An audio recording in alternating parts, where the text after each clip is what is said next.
नमस्कार, स्वागत है आपका दिल्ली 24 भारत देख रहे हैं आप और मैं हूं आपके साथ लता। बुलेटिन की शुरुआत करेंगे अहम खबर के साथ। बिहार विधानसभा चुनाव में एनडीए ने भारी बहुमत के साथ शानदार जीत दर्ज की है। इस चुनाव में न सिर्फ बिहार बल्कि उत्तर प्रदेश के कई बड़े नेताओं की प्रतिष्ठा भी दांव पर लगी हुई थी। चुनावी नतीजे बताते हैं कि यूपी के नेताओं में योगी आदित्यनाथ सबसे बड़े विजेता साबित हुए हैं, जबकि समाजवादी पार्टी के अध्यक्ष अखिलेश यादव और अन्य यूपी दलों का प्रदर्शन निराशाजनक रहा।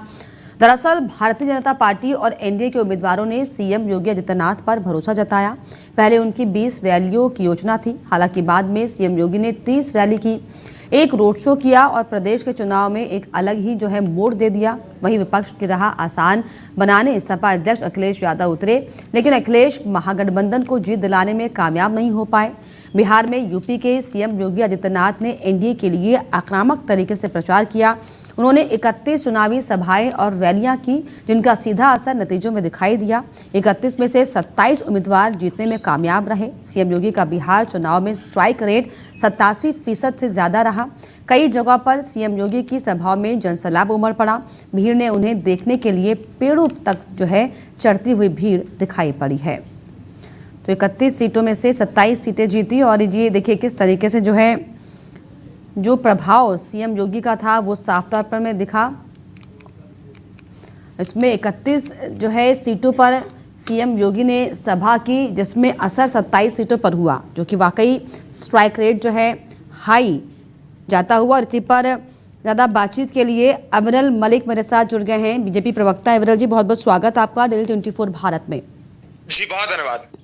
बिल्कुल, बहुत बहुत शुभकामनाएं आपको, क्योंकि जिस तरीके से जो रिजल्ट बिहार का आया है और जो प्रभाव सीएम योगी का दिखाई दिया बिहार में 31 सीटों में जनसभा की, जिसमें 27 सीटें जीतने में कामयाब रहे।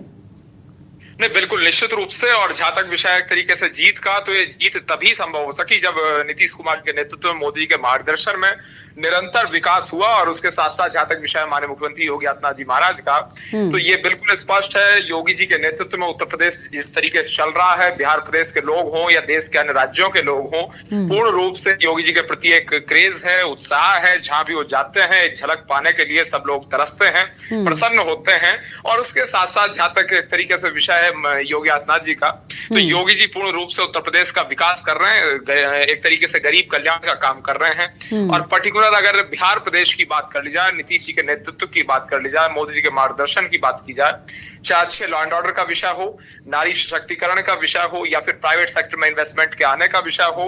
जब एक तरीके से प्राइवेट सेक्टर में इन्वेस्टमेंट आ रहा है तो रोजगार बिहार प्रदेश में मिल रहा है, पलायन की समस्या का समाधान हो रहा है। तो मैं समझता हूँ इसीलिए बिहार प्रदेश की जनता ने नीतीश जी के नेतृत्व पे, मोदी जी के मार्गदर्शन पे, डबल इंजन की सरकार पे पूर्ण रूप से भरोसा जताने का भूतपूर्व कार्य किया। बिल्कुल, ऐसे में अविरल जी ये भी साफ तौर पर समझा जाए, जो बिहार का नतीजा सबके सामने आया, जो देखा, और ऐसे में जो यूपी के जो मुखिया हैं सीएम योगी आदित्यनाथ, इनका जो प्रभाव दिखा है, ये साफ तौर पर कहीं ना कहीं सीधा असर डालेगा अब जो विधानसभा चुनाव उत्तर प्रदेश में भी होने वाले हैं, क्योंकि अखिलेश यादव भी कई रैलियां करते दिखाई पड़े, लेकिन उसका असर नहीं हुआ। नहीं, बिल्कुल देखिए, जहां तक विषय एक तरीके से उत्तर प्रदेश का, और अगर वेस्ट यूपी की बात कर लूं, मैं हालांकि वेस्ट यूपी से आता हूं, जाट कम्युनिटी, किसान कम्युनिटी से आता हूं, तो मेरा तो स्पष्ट इंटरेक्शन लोगों से रहता है। तो माननीय मुख्यमंत्री योगी जी के प्रति जो उत्साह है, जो भावना है लोगों की, वो पूर्ण रूप से स्पष्ट है। क्योंकि आज उत्तर प्रदेश में अच्छा लॉ एंड ऑर्डर है, गुंडे, माफिया, अपराधी, बलात्कारी किस्म के लोग जेलों में बंद हैं। और नारी सशक्तिकरण की बात हो, महिला सुरक्षा की बात हो, शिक्षा की बात हो, रोजगार की बात हो, या फिर एक तरीके से health sector, agriculture sector, education sector में तब्दीली लाने का विषय हो, उत्तर प्रदेश में योगी जी के नेतृत्व में अभूतपूर्व काम हुआ है। और उसके साथ साथ अगर योगी आदित्यनाथ जी की विशेष रूप से बात कर ली जाए, तो उत्तर प्रदेश में जिस तरीके से एंटी रोमियो स्क्वाड का गठन योगी जी की सरकार बनते ही माननीय मुख्यमंत्री योगी आदित्यनाथ जी के नेतृत्व में हुआ, वो सबने देखा। और उसका विरोध किसने किया सबसे पहले, वो भी सबने देखा। तो मैं समझता हूँ जनता पूर्ण रूप से स्पष्ट है इस चीज को लेकर। और 1-1 लाख रुपए तक के ऋण माफी की बात हो, किसानों के, लघु सीमांत किसानों की ऋण माफी की बात हो, या फिर एक तरीके से पूरे प्रदेश के विकास की, 75 के 75 जिलों के डेवलपमेंट की बात हो। चलिए, वाकई जो जनता पूरी तरीके से आश्वस्त है, ये भी साफ तौर पर दिखाई पड़ा। फिलहाल बहुत शुक्रिया आपका समय देने के लिए। हाँ, तो जिस तरीके से आपको बता दें कि बिहार चुनाव में जो ये स्ट्राइक रेट साफ तौर पर सीएम योगी की जो है लोकप्रियता का दिखाई पड़ा। ये बताता है कि आने वाला जो समय है उत्तर प्रदेश में 2027 में जो विधानसभा चुनाव है, जो भी विपक्षी नेता मेहनत कर रहे हैं जमीन पर, उनके लिए बड़ा चुनौतीपूर्ण होने वाला है, क्योंकि पहले ही जो हवा है किसकी चल रही है ये साफ हो चुका है बिहार चुनाव के नतीजों के बाद। नोएडा के विख्यात मूर्तिकार राम सुतार को महाराष्ट्र सरकार ने राज्य के सर्वोच्च नागरिक सम्मान महाराष्ट्र भूषण से सम्मानित किया है। उनकी तबीयत ठीक न होने के कारण महाराष्ट्र के मुख्यमंत्री और पूरी टीम नोएडा सेक्टर 19 स्थित उनके आवास पर पहुंची और उनके कमरे में जाकर ये सम्मान प्रदान किया है। कार्यक्रम में सीएम देवेंद्र फडणवीस, उप मुख्यमंत्री एकनाथ शिंदे, उप मुख्यमंत्री अजित पवार और संस्कृति मंत्री आशीष शेलार मौजूद रहे। सभी नेताओं ने राम सुतार के कला योगदान की सराहना करते हुए कहा कि उन्होंने न केवल भारत बल्कि पूरी दुनिया में देश का नाम गौरवान्वित किया। सम्मान के तहत 25 लाख रुपए और एक विशेष स्मृति चिन्ह राम सुतार को भेंट की है।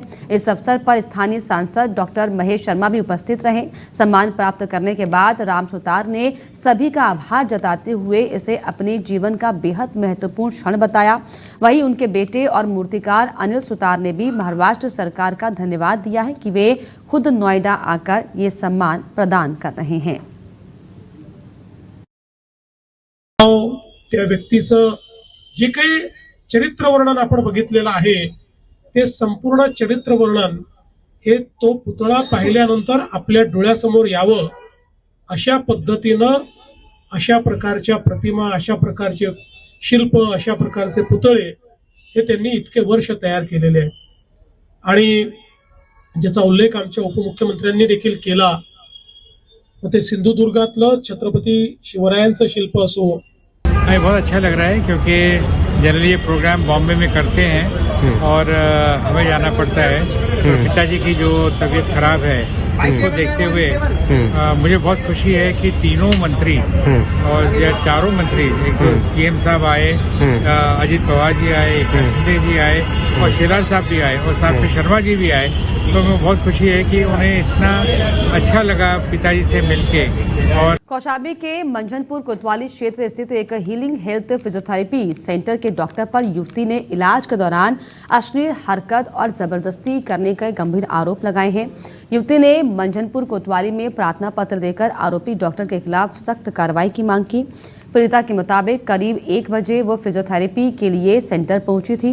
आरोप है कि इसी दौरान डॉक्टर ने फिजियोथेरेपी के नाम पर उसके साथ अभद्र हरकतें की।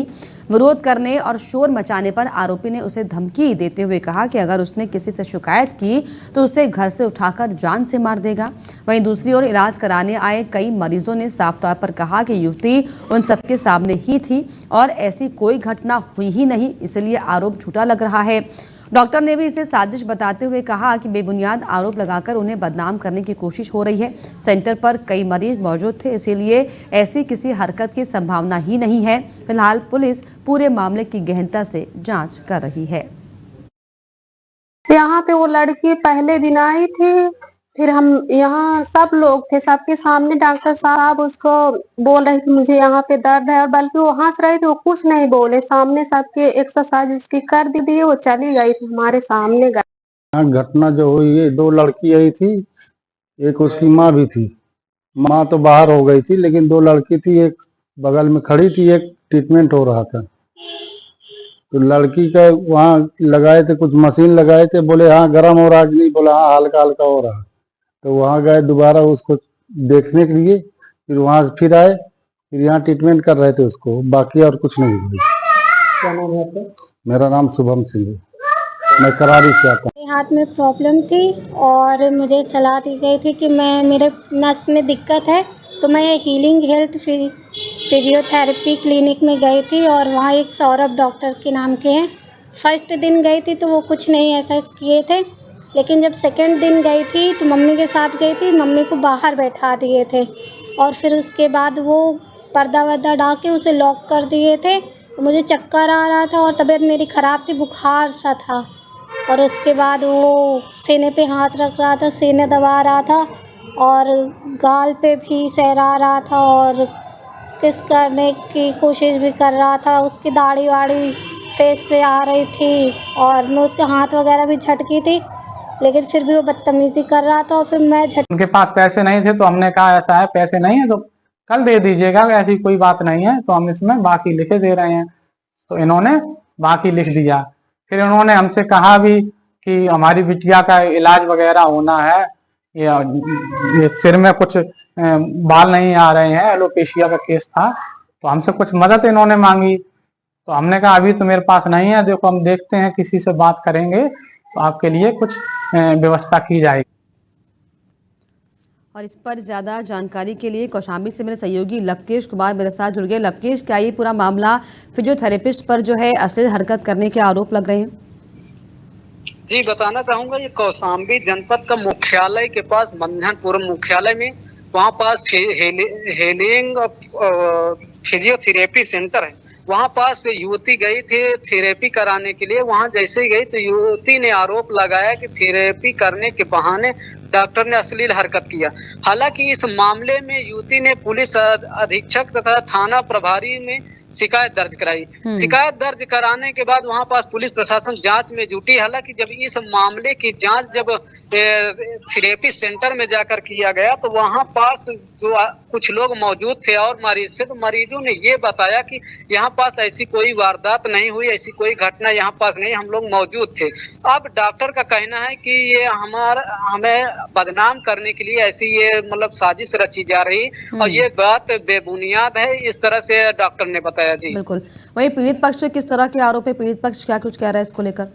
पीड़ित पक्ष ने साफ तौर से सीधा डॉक्टर पर आरोप लगाया है कि ट्रीटमेंट करने के बहाने हमारे साथ अश्लील हरकत किया है और उसी को इशू बनाकर वहां थाना प्रभारी मंझनपुर को शिकायती पत्र देकर के यह आरोप लगाया और कार्रवाई की मांग कर रहे हैं। चलिए, कार्रवाई की मांग हो रही है। फिलहाल देखने वाली बात होगी कि अब इस पर क्या कुछ कार्रवाई होती है। बहुत शुक्रिया आपका तमाम जानकारी के लिए, तमाम बातचीत। तो आपको बता दें कि दरअसल फिजियोथेरेपी सेंटर के डॉक्टर पर दरअसल अश्लील हरकतें करने के आरोप लगे हैं। हालांकि डॉक्टर का ये कहना है कि ऐसी कोई हरकत नहीं की गई, वहां पर काफ़ी लोग मौजूद थे, लेकिन पीड़ित पक्ष लगातार ये बात कह रहा है कि एक युवती के साथ जो है गलत हरकत की गई है। हालांकि पुलिस तक मामला जा पहुंचा है और पुलिस अब जो है इस पूरे मामले की जाँच कर रही है। अमरोहा जनपद की पुलिस ने पूर्व रंजिश पे हुई सनसनीखेज हत्या का खुलासा करते हुए 2 आरोपियों को गिरफ्तार कर लिया है। हसनपुर कोतवाली पुलिस एसओजी और सर्विलांस टीम की संयुक्त कार्रवाई में पता चला कि 45 वर्षीय इंदर की हत्या उसके ही गांव लुहारी खादर के 2 सगे भाइयों ने की थी। महिला का शव जंगल में पेड़ से लटका हुआ मिला था, जिसे प्रारंभ में आत्महत्या माना जा रहा था, लेकिन पोस्टमार्टम रिपोर्ट में गला दबाकर हत्या की पुष्टि हुई है। जांच के सामने आया है कि साल 2020 में स्कूल विवाद को लेकर चली रंजिश के दौरान जो है आरोपियों की बहन ने आत्महत्या कर ली थी, जिसके बाद दोनों भाई गाँव छोड़कर चले गए थे। तब से वे मृतक से जो है बदला लेने का मौका तलाश कर रहे थे। ये भी सामने आया कि इंदर और आरोपी पवन के बीच में महिलाओं को लेकर पुराना विवाद चल रहा था। पुलिस ने पवन और कमल को उनके ठिकाने लुहारी खादर से गिरफ्तार कर लिया है। घटना का सफल अनावरण करने पर अमरोहा पुलिस टीम को 15,000 रुपए का इनाम भी दिया गया है। 4 नवंबर 2025 को थाना हसनपुर क्षेत्रांतर्गत ग्राम लुहारी खादर में एक व्यक्ति इंदर का शव पेड़ से लटका हुआ मिला था। पोस्टमार्टम में मृत्यु का कारण स्ट्रैंगुलेशन आया था। परिवार वालों की तहरीर के आधार पर इसमें मुकदमा पंजीकृत किया गया था। तभी से थाने की टीम अनावरण के लिए लगी हुई थी। आज थाना हसनपुर ने बहुत ही सराहनीय कार्य करते हुए इसमें 2 अभियुक्तों की गिरफ्तारी की है। दोनों भाई हैं जिनका नाम पवन और कमल उसी गांव के रहने वाले हैं। 4 नवंबर मोदीनगर तहसील क्षेत्र के गांव नंगला आंखू निवासी किसान संदीप ने महिला लेखपाल पर अंश विभाजन के नाम पर 3,000 रुपए रिश्वत लेने का आरोप लगाया। मामले से जुड़ा एक वीडियो सोशल मीडिया पर जमकर वायरल हो रहा है। बीजेपी नेता ने मामले की शिकायत जिलाधिकारी से की है। उप जिलाधिकारी मोदीनगर ने तहसीलदार को मामले की जांच सौंपी है। निवाड़ी थाना क्षेत्र के गांव नगला आंखू निवासी संदीप कुमार किसान है। संदीप ने बताया कि पैतृक भूमि में अंश विभाजन के लिए वो काफी समय से तहसील के चक्कर काट रहे थे। आरोप है कि महिला लेखपाल ने बिना सुविधा शुल्क लिए काम करने से साफ इनकार कर दिया। महिला लेखपाल ने संदीप कुमार से 5,000 रुपए रिश्वत मांगी। किसान ने आर्थिक तंगी के कारण 5,000 रुपए देने में असमर्थता जताई, जिसके बाद 3,000 रुपए में सौदा तय किया गया।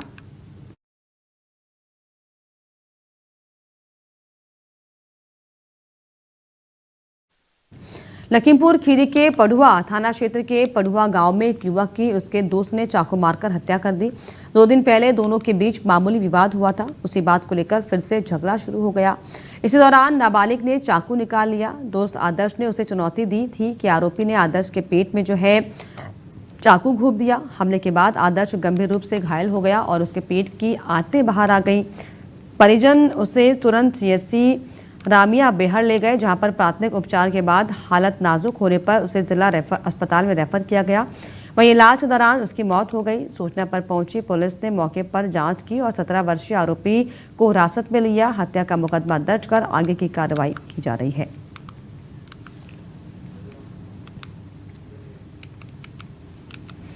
लखीमपुर खीरी में डीएम ने अफसरों की टीम के साथ छोटी काशी शिव मंदिर कॉरिडोर निर्माण कार्य की प्रगति का स्थलीय निरीक्षण किया है। निरीक्षण के दौरान एडीएम प्रशिक्षु, एसडीएम पीडब्ल्यूडी के अधिशासी अभियंता, तहसीलदार और पर्यटन सूचना अधिकारी संजय भंडारी मौजूद रहे। कॉरिडोर परिसर में डीएम ने कार्यदायी संस्था की धीमी कार्यगति पर नाराजगी जताई और तत्काल मैन पावर बढ़ाने के निर्देश दिए। साथ ही साथ अधिशासी अभियंता को निर्देशित किया गया कि निर्माण में उपयोग हो रही सरिया और अन्य सामग्री की गुणवत्ता सुनिश्चित करने के लिए सैंपलिंग कराई जाए। डीएम ने बताया कि एसडीएम की निगरानी में तहसीलदार या फिर नायाब तहसीलदार प्रतिदिन शाम को साइट का निरीक्षण करेंगे और प्रगति रिपोर्ट उपलब्ध कराएंगे। उन्होंने ये भी स्पष्ट किया कि प्रोजेक्ट की समीक्षा हर 15 दिन में जिला स्तरीय समिति के समक्ष की जाएगी। डीएम ने कहा कि छोटी काशी कॉरिडोर शासन की शीर्ष प्राथमिकताओं में शामिल है, इसीलिए किसी भी प्रकार की लापरवाही बर्दाश्त नहीं की जाएगी।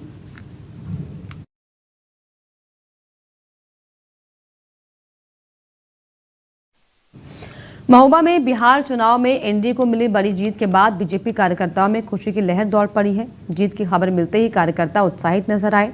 जिलाध्यक्ष मोहन कुशवाहा सहित बड़ी संख्या में कार्यकर्ताओं ने पार्टी कार्यालय पर केक काटकर जश्न मनाया है। कार्यकर्ताओं ने पटाखे फोड़कर और मिठाइयां बांटकर एक दूसरे को जीत की बधाई दी। ढोल नगाड़ों के थाप पर बीजेपी कार्यकर्ताओं ने जमकर डांस किया और माहौल को उत्सव में बदल दिया। वहीं जीत का ये जश्न पार्टी कार्यालय के साथ साथ शहर के आल्हा चौक पर भी गगनभेदी नारों और उत्साह के बीच मनाया गया।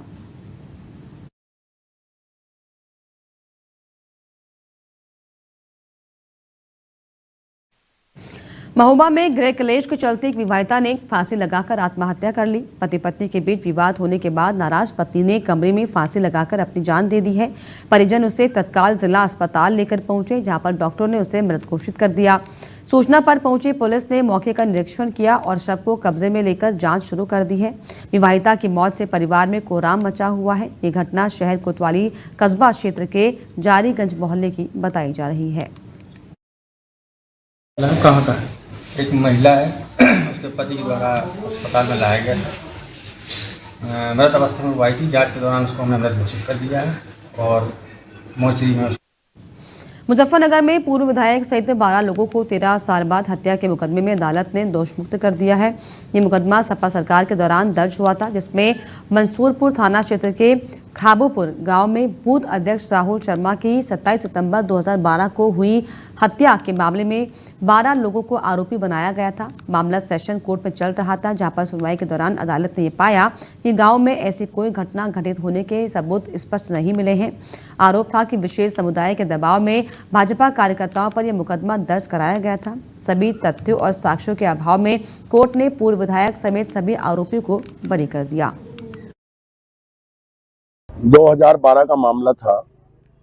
खुब्बापुर एक गांव है, बुढ़ाना विधानसभा के अंतर्गत आता है। वहाँ राहुल शर्मा की वर्ग विशेष समाज के लोगों ने मार मार के हत्या कर दी थी और अगले दिन, एक दिन बाद जब मैं फूल चुगवाने वहाँ गया तो उस समय उसी वर्ग विशेष समाज के लोगों ने हमारे ऊपर एक फर्जी मुकदमा लिख दिया था, जो लगातार 2012 से अब 2025 तक लगातार चला।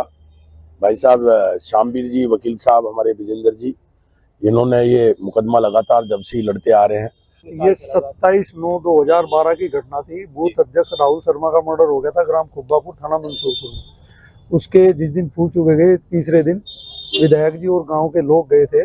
उसमें वहां पे उन्होंने सपा की सरकार थी दबाव बनाने के लिए एक मुकदमा इन लोगों के खिलाफ लिखा दिया था, क्योंकि पब्लिक में बड़ा रोष था कि एक वर्ग विशेष के लोगों ने उनकी हत्या कर दी थी शर्मा जी की, उसके विरोध में ये गए थे और उसी के उसमें उन्होंने जबरदस्त दबाव बनाने के लिए इनके खिलाफ।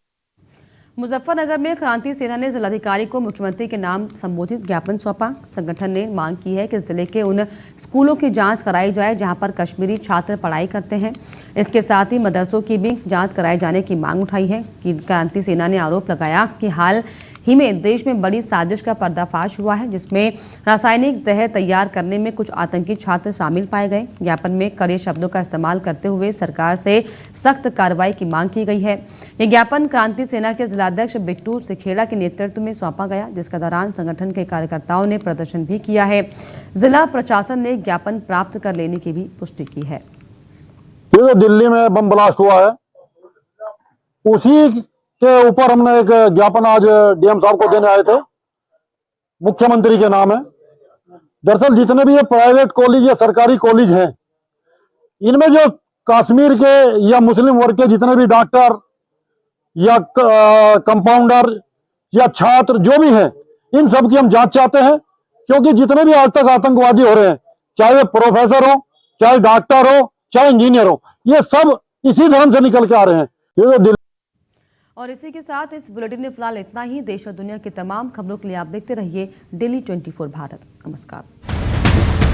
सत्ता की हर चार पर हमारी नजर, जनता की आवाज सबसे पहले, सच की पड़ताल करेंगे हम। क्या छपा क्या छिपा, राजनीति के खेल का पर्दाफाश, जहां राजनीति को परखा जाता है जनता की कसौटी। राष्ट्रहित है हमारी प्राथमिकता, जहां बॉलीवुड की चमक भी सच्चाई से टकराती है। डेली 24 भारत पर।